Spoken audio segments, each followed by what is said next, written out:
ladies and gentlemen of all ages, boys and girls. Thank you for tuning in to yet another episode of Angry Meat Production. We appreciate you coming in and letting us be a part of your lives week in and week out. We hope to do our best to present you with something that your eardrums delight in. Whether you're looking at us on YouTube or Rumble, or listening to us on Spotify, Google, or Anchor, or any of the other podcast services that we are currently on or trying to get on. We thank you. And if you don't mind, at the end of every episode, stop by, leave us a comment, leave us a like. If it asks for 5 stars, we'll take 5 stars, even if you don't like us. 5 stars are what it's all about. With that being said, we hope you enjoy our attempt to make our advocation our vocation. Ladies and gentlemen, let the games begin. Welcome, Angry Faithful. Today on Psychos and Sociopaths, we're going to go over the Richardson family murders. Now,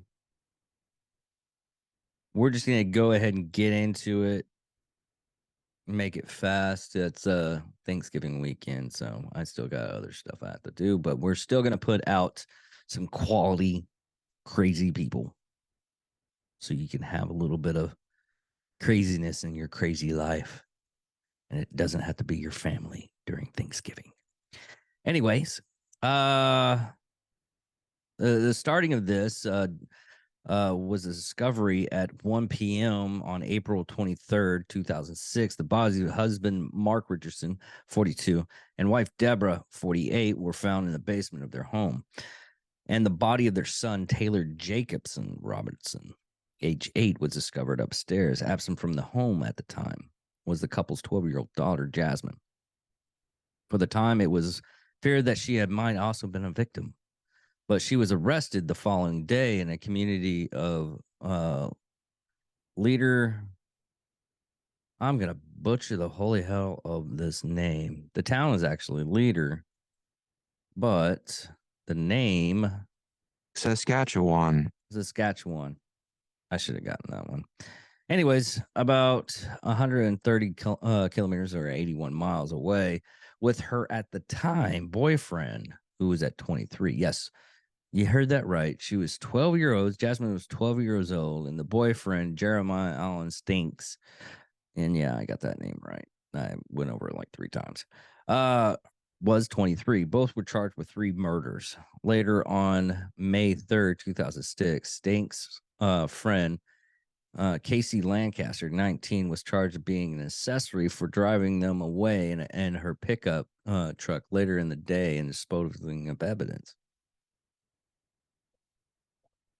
According to friends of Jasmine, Richardson's parents had grounded her for dating Stinks due to the age departure.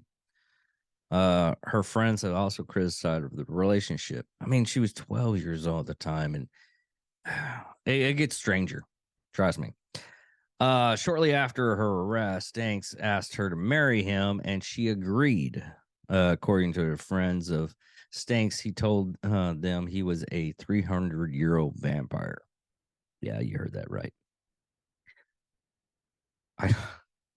Side note on this, I was at a bar and this chick was talking with me, and she said she was a vampire, and she had all the gear to actually get vials of blood off of people, and that yeah, I mean, we're women. He allegedly told his friends that he liked the taste of blood and wore a small vial of blood around his neck. He also had a user account at the vampirefreaks.com website. The girl had a page at the same site, leading to suspicions they met there. However, an acquaintance of Stinks later said the couple actually met in a punk rock show in 2006. The couple were also found in a community at Nexpa.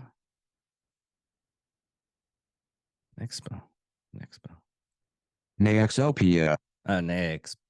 Neoxopia, a popular website for young Canadians. Various messages then sent to each other were available to the public before the account was removed by the staff of Nixopia. Richardson's user page, under the name Runaway Devil, falsely said that she was 15 and ended up with the text, "Welcome to my tragic end." Just hours prior to committing the murders, Stanks and some of his friends reportedly watched the 1994 film Natural Born Killers about a young couple who got on a violent killing spree. Yeah, I remember that. That was actually a good movie. Woody Harrison. Oh God, I can't remember that. Let's see what I'll say. Woody Harrelson, Juliette Lewis, and Robert Downey Jr. and Tommy Lee Jones and Tom Sizemore. So, I'd take a look at that movie. That was actually a good movie. When we went over Woody Harrelson's father, who was a serial killer, supposedly he was a hitman in Texas. Like I said about Natural Born Killers was a young couple who go on a violent killing spree. Stanks told his friends that he and his girlfriend should go about their plan in a similar manner, but without sparing her little brother. Stanks also said that an undercover officer, you ever watched the movie Stanks also said to an undercover officer, "You ever watched the movie Natural Born Killers? I think that's the best love story of all time." Here's the legal outcome under the Youth Criminal Act, Justice Act. Richardson's name could no longer be published in Canada after she became a suspect. Under the same act, 12 is the youngest age at which a person can be charged with a crime. Really? Huh. Convicts who were under 14 of age at the time they committed a crime cannot be sentenced as an adult or be given more than 10 years sentence. Oh, that's the reason why she only got 10 years. Okay. On July 9, 2007, Richardson, who had turned 13, was found guilty of 3 counts of first-degree murder in the killings. She is believed to be the youngest person ever to be convicted of multiple murders in Canada. On November 8th in 2007, she was sentenced to the maximum allowed under the law for someone her age, 10 years imprisonment. Her sentences included credit for 18 months already spent in custody, to be followed by 4 years of psychological institute and 4.5 years under continuous surveillance and in the community. In September 2011, Richard began attending classes at Mount Royal University in Calgary, Alberta. During the final years of her sentence, she was released from a 10-year sentence at a psychiatric hospital in the fall of 2011.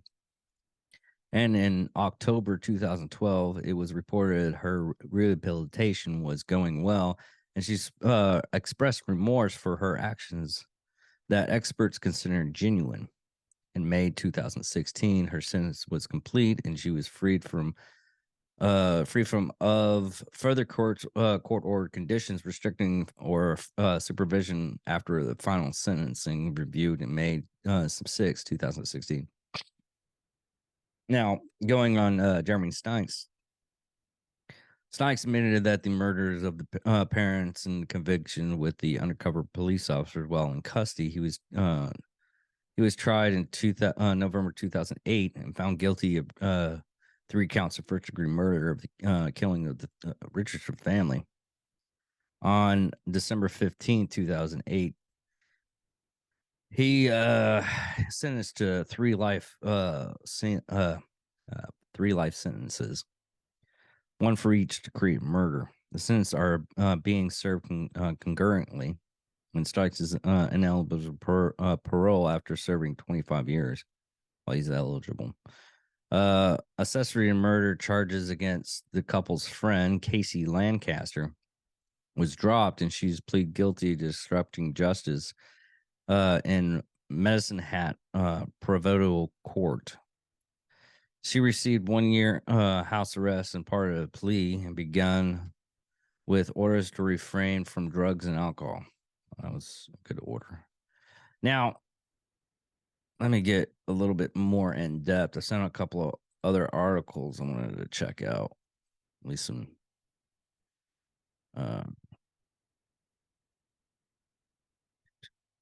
It's going to take me a second, folks. I'm sorry I didn't have all this stuff pulled up.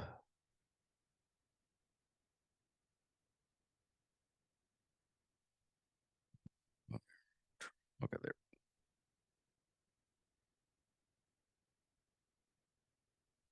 I'll give you my. There we go. Found it. Should have had it. These people are weird.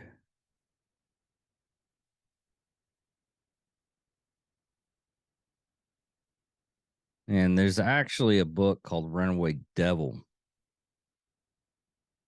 How a forbidden love drove a 12-year-old to murder her family. Let me put this up. Yeah. You know, going off and listening to other people's podcasts and everything and finding other people's how professional they seem. They're not really professionals. That's why I love podcasts, because you can mess up and do some things horribly, and if you keep it in, people actually gear towards it because they feel that you're being genuine about the whole thing. Because I'm trying to read up on this stuff while I'm doing it, and yeah, it's just a murder. They don't really they give a little bit of details, like the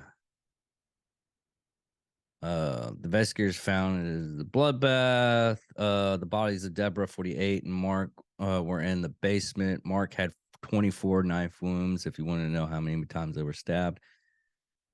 And Deborah had 12 knife wounds. Blood was splattered all over the walls and the floor. Jacob had his throat slashed, surrounded by blood-soaked toys in his bed.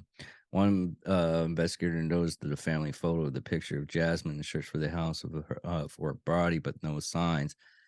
They feared that the family abducted the girl, or the murderers had abducted the girl. Then they found out later. Snake was quoted to saying that he gutted him like a fish. This is all some big tragedy and everything, and I'm sorry I'm not going to go in. It's not that I'm not going into more. It's just there's not that much on this case. There's the reason why I chose it was one of the basic facts of. I even looked up a couple of YouTube channels, and they're all basically the same thing. They describe the crime, and they go out and describe how everything went down. And we already went over that. Now, something like this,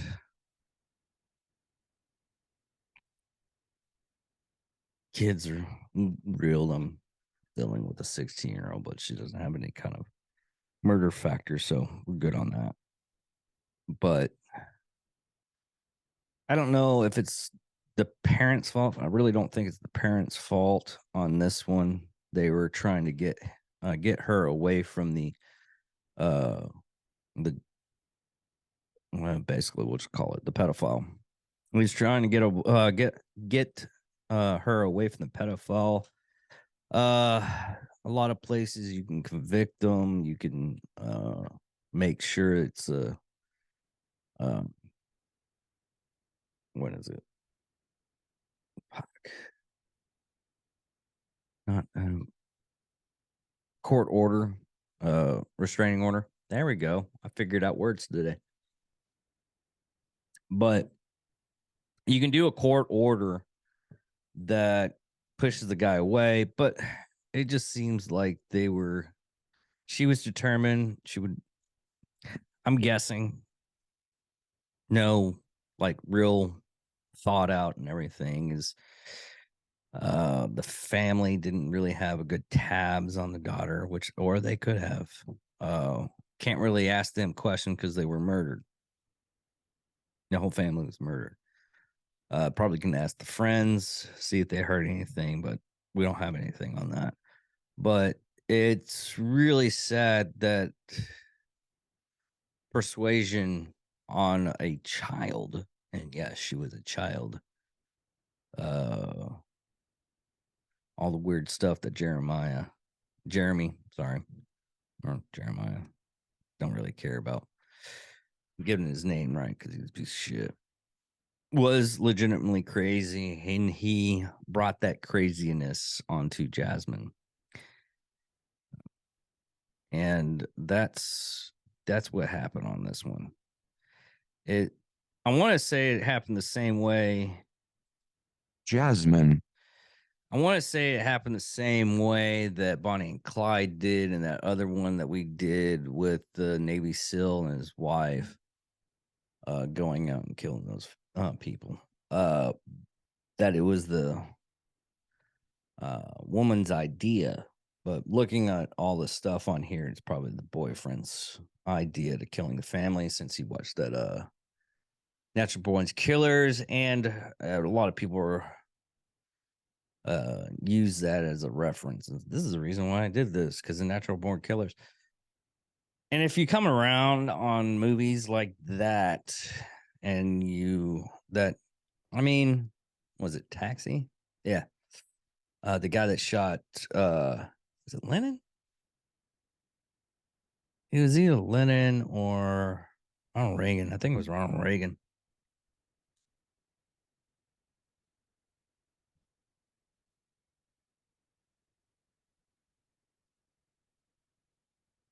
There we go. I think it was Ronald Reagan that he was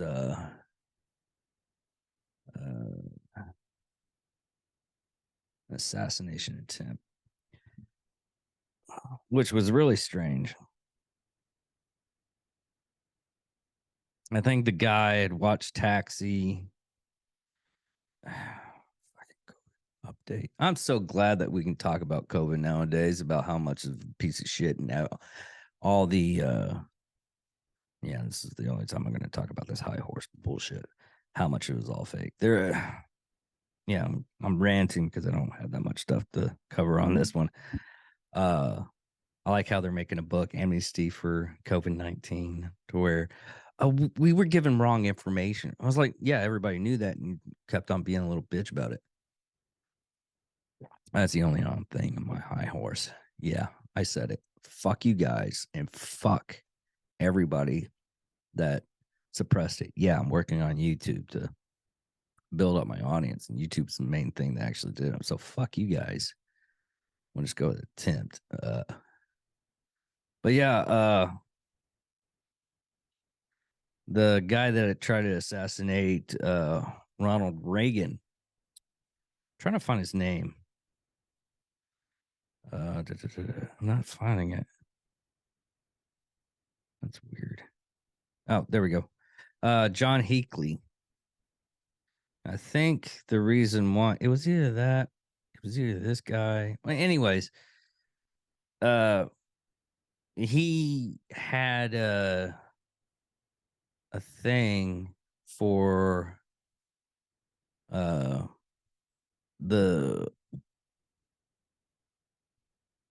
there we go. I don't think it was.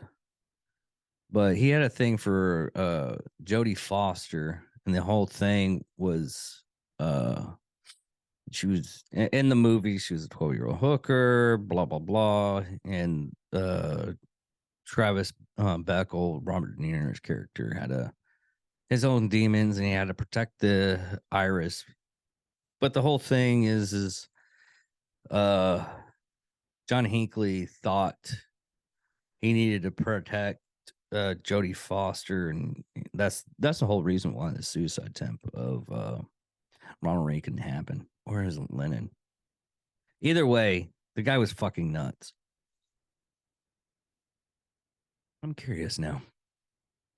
Let me get his name real quick because I think I'm right. I'm not really sure. Johnny was on. You could tell me. I think that was the whole reason why.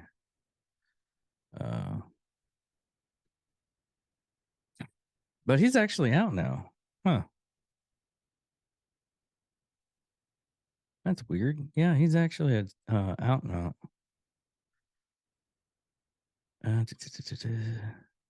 Yeah. I was right. He wanted to impress Jodie Foster with who had a obsessive fixation on. And he was found not guilty by reason of insanity. Go figure. But yeah, a lot of people use movies as a and this is sad, use movies as a criteria of how they do what they do, which is really sad. Like this case, it was natural born killers. A lot of killers have used natural born killers as a oh, this is the reason why I did it, because I thought natural born killers is great. Am I really just coming up to the fact that I've done stuff like that? Yeah, I used to wear a trench coat, and after the whole Columbine High thing, I stopped wearing trench coats. But that's a story for another day. It was just the kids do crazy stuff after we watch like really cool movies that we think were very interesting, and that just goes into the fact. But going about this, I think that it was the boyfriend on this that ended up killing and destroying this whole family. It's really sad that he convinced the daughter, and I'm going with convinced daughter, not that she's like totally safe, because a lot of the interviews, oh my god, a lot of the interviews that was online with her, she's just it's like she's really out of it. I'm hoping she got the help she needs and she's a little bit better person now, but this is just a sad case. But anyways, everybody, thank you for listening. Thank you for watching. Sorry, it's going to be a quick episode. Everybody has family going in on this. But like I said, and I keep on saying this, and you can reach it after the end of this episode if you finished watching it. No big deal. Man, maybe call me up or anything like that, and we'll figure out if messages on Facebook or whatever. Give us some ideas for the next couple of things you want us to go over. Hopefully I'm gonna contact somebody, see if she'll come on the show and do a cross show with us. Hopefully I can get her on here. I'm gonna try to Andrea up all night from Night Shift podcast from Failure Stop. We're messaging each other back and forth over some stuff. Nothing big. Is one of the main thing I wanted to thought it was a interesting thing that I messaged her about, and it was a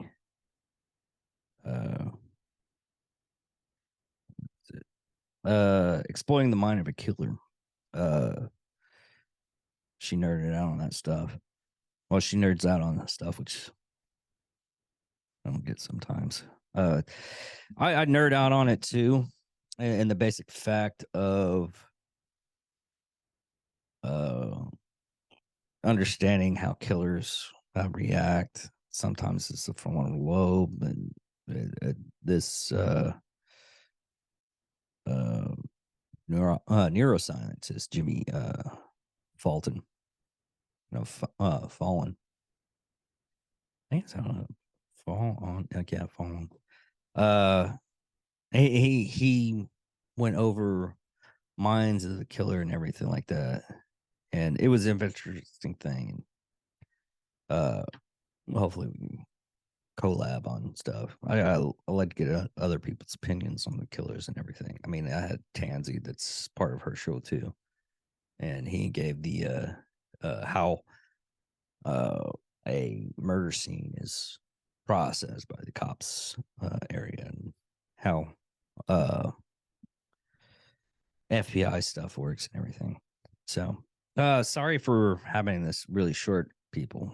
Sometimes these things happen to where life happens, but it's probably going to happen a lot more often for the holidays and probably after January, which I am actually things are going to change at my job to where I'm going to be on a night shift, and I'm going to be having a weird schedule, but I'm going to keep this up as best as possibly can. I'm not giving up on this. We are actually gaining a little bit of a headway. It's nothing big, but it's still interesting looking. I'm the only one looking at the data. Everybody's not looking at the data, so which I'm happy about, because I'll just keep on going, even if it doesn't really help out. But I love doing this. I love talking to people, and if I can get feedback from everybody. And this is just a small episode. Again, I repeat it again. But we're not like we're shutting down or anything. Don't think that. But anyways, thank you all for listening, watching, wherever you're getting. Oh, yeah. When I was trying to get on Nerd Sports, and Johnny kept on giving his spill. He likes to talk. He's a talker. That's how he is. But what I was trying to say on a lot, I'm going to try to do this during the Christmas holidays and everything. If you want to reach out to us and just have a conversation, because you have feelings that are, messing up your head, like suicidal thoughts and whatnot, give us. Don't message us on YouTube or Rumble. Leave comments if you want to leave comments. But we're on Facebook, TikTok, Twitter, Instagram. But message us. I'll give you a call. We'll set up a meeting or whatnot. I don't give a shit where you are in part of the world. We'll work something out. But with a lot of the especially with finding out that Jason Franks passing because he's a suicide victim, but we have that open. You'll probably end up talking to me, and but if it comes around to it, I'll send you to Johnny's way, or Chris, one of our other hosts. I mean, he's not on here as much, but we have that open policy that, try to get you the help you need, and try to see what we can do to help you out before, because a lot of people don't see that future, especially when me and BC talked about it on that episode, to where your mind gets foggy with all the bad thoughts or images of. I mean, he's a cop, and Tansy's a cop, and he even said it during the episode that he's on, that sometimes, issues come arise. I mean, if you go through a divorce, it sucks, but it's not the end of the world.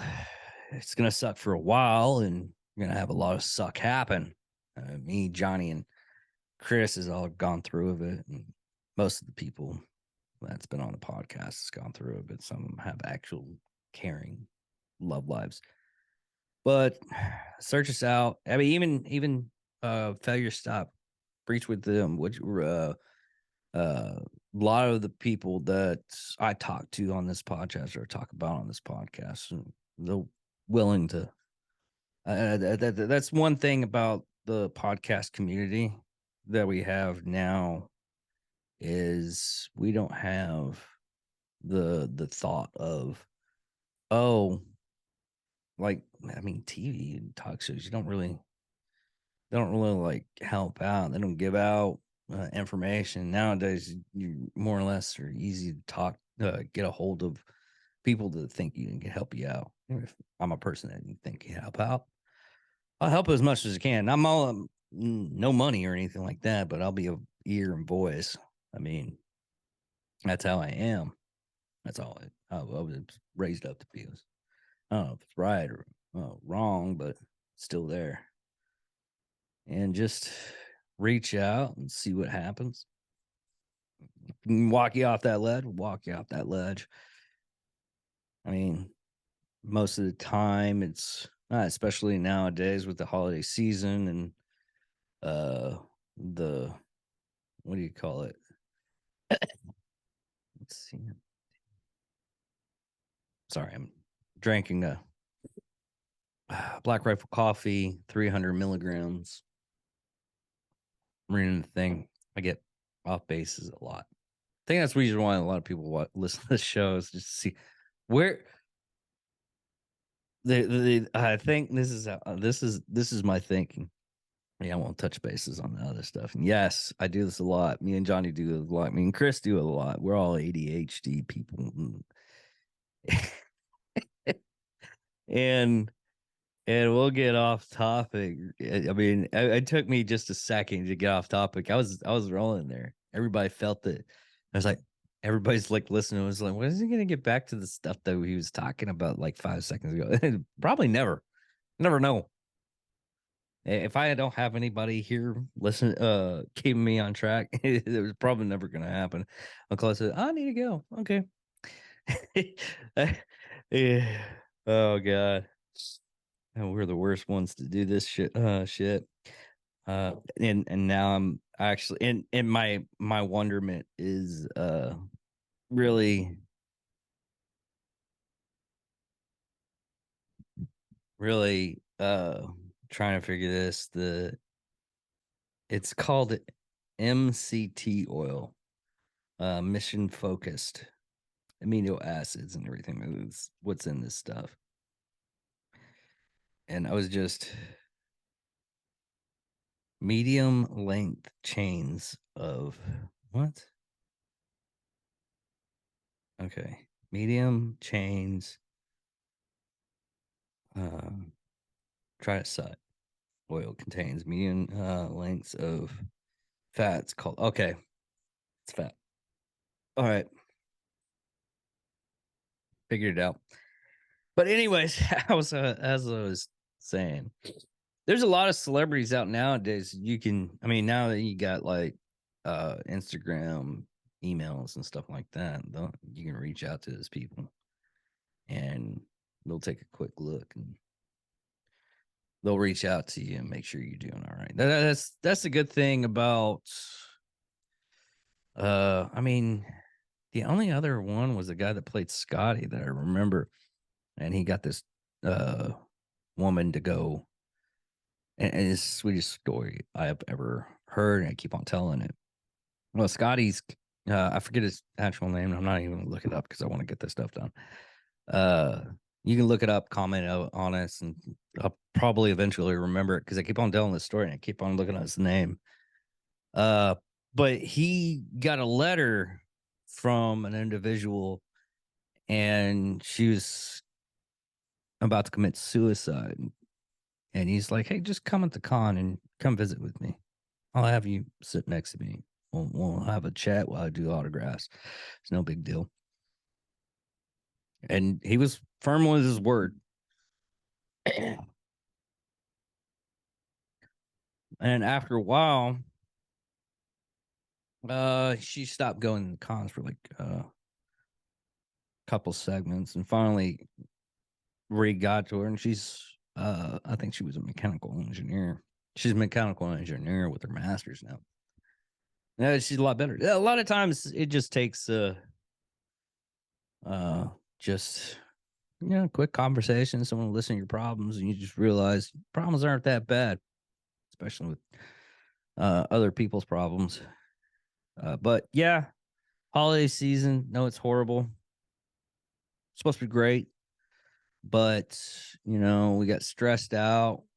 How I'm gonna get my kids toys and whatnot. Like I said, I can't get your kids toys or anything, but I can help out to the point where I can listen to your problems and see where we can go for there. If it becomes like a really big problem, I can set you to other communities that actually listen to you and help you out. Like especially and the main one a lot of people stress over is the suicide rates of veterans, which I'm a veteran too, and so is Johnny and Chris and almost everybody I talk to this podcast. But there's places out there. I mean, even Brian that was supposed to be on the show today. I mean, he got sick, but just reach out to us. And yeah, I harp on this every once in a while. I'll do it by myself sometimes. Look up. It was like one of my family members going up and calling me a loser. I was like, you know what?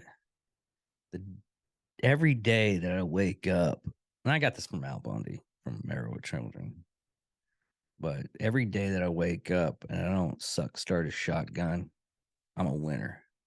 You're a winner too once you get you realize that you pass that stuff. I mean, world might bog you down and just keep you down on there, but one day you're gonna come up and you're gonna start feeling that you're a winner and you can spread that wealth.